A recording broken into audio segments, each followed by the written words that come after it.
Joining us now, former acting DHS Secretary Chad Wolf and Fox News contributor Jonathan Turley, because we have operational, legal questions. Thank you both for being here with us. I want to start with you, Chad. Would these officers have been wearing body cameras? Will we get access to that at some point? Well, the vast majority do not have body cameras, but as we know, there seems to be more and more video coming out. So I don't think the lack of video will be the issue here. I think we need to let the investigation play out, right? Because the FBI, if they're leading the investigation, they'll dig into all the video that we've seen, but they'll also do a lot of eyewitness testimony. We'll also try to understand what happened before. What were the instructions the officers were giving to this gentleman? And so all of this provides context. What was the threat picture like? Did they understand? Did he announce that he had a concealed weapon as he approached the officers? I assume he did not.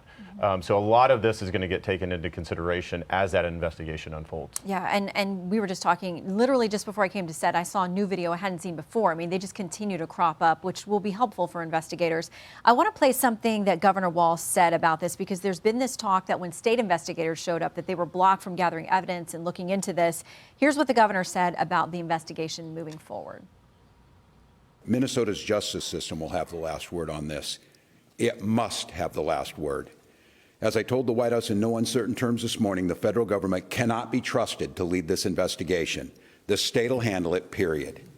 So, Jonathan, how does that showdown play out as we try to get answers? Well, it's not true. I mean, this is unfortunately politics of the lowest kind, in that the governor is saying something to the public that's simply not true. This is a shooting involving a federal officer. Federal government is allowed to conduct its own federal investigation. The state cannot dictate who or when that investigation occurs. They can have a parallel investigation. That is certainly within their right, and I can understand why they would want to do that.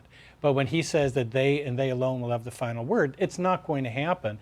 And it's part of the complaint against the governor that he is out there fueling a lot of this rage and encouraging people to go out in the street to film these officers, which is fine if you do it from the sidewalk. In this case, you had someone who was impeding the officers, told to get out of the street, return to the street. And we have to drill down on what actually occurred in those final moments. The legal standard here is clear. Did the officer act reasonably in these circumstances? The court does not second guess split-second decisions. But we need to know. We have to see his hands. We have to see what happened at that moment right before an officer is heard saying gun. Yeah, and that's a critical point when that happens. Staying with the legal beat on this, local officials there also say they're going to go to federal court tomorrow to try to get this entire operation shut down, to try to get ICE blocked. What do you think are the odds? 0. And, you know, previously, the governor and the attorney general went in to try to stop the feds from bringing in more personnel to investigate fraud.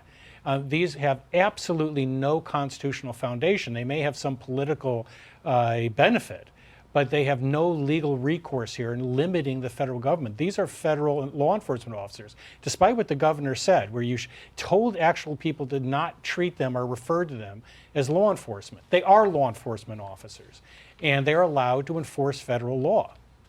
Well, there's something that Secretary Noem said last night. If we could just work together, and she talked about a lot of jurisdictions where they are working federal officers, ICE, Border Patrol, with localities that do have Democratic leaders, and that this is not the situation that we're seeing in Minneapolis, that they actually have, deported tens of thousands of people through these targeted works. Now, I want to play something that Bob Jacobson, he's the public safety commissioner there in Minnesota, what he said about working together with the feds. Here's what he said last night.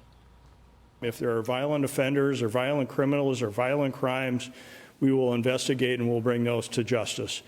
If the federal government would like to work with us, to continue to work with us as they have in the past, to locate those violent offenders, we are always open to those discussions and always willing to assist. Okay, so is something getting lost in translation here? Because the feds are saying the locals are not helping us going after these. And he says if it's a truly violent criminal versus just rounding people up because they're in the country illegally, they're willing to help. Where has this broken down? Well, it'd be interesting to understand what they are defining as violent, right? So if you're a criminal illegal alien, that's who ICE is interested in. They lodge detainers. Many of those detainers are not honored by places like Minneapolis and others. And so that's what ICE needs, which is the ability to go into those jail settings, both there at the local level and throughout the state, and to remove any criminal illegal alien that is in a jail setting. They can do that without going into the neighborhood.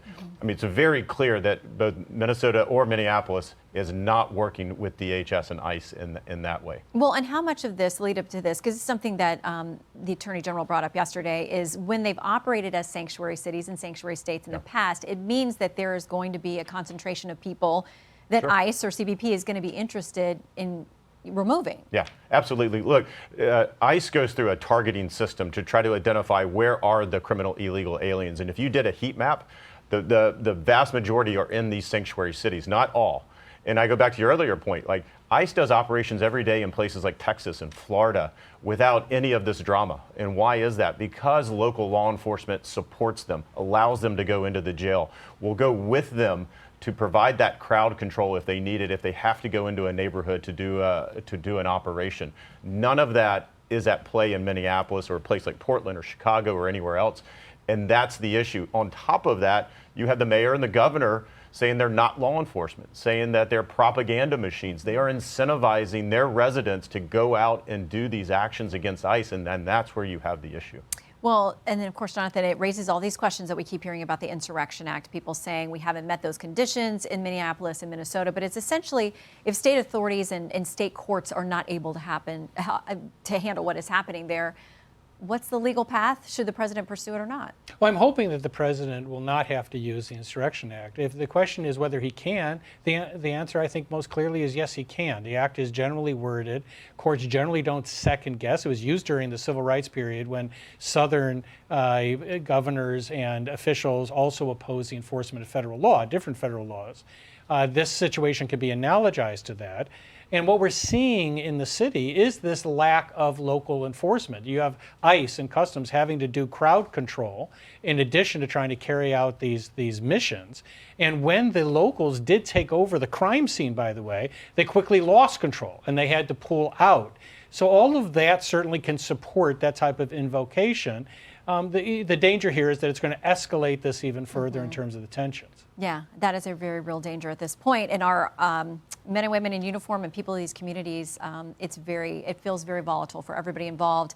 And the families and loved ones of Renee Good and Alex Preddy deserve answers. So hopefully there will be transparency for exactly what happened, just so people can have confidence in the folks who are there in uniform as well. Thank you both very much.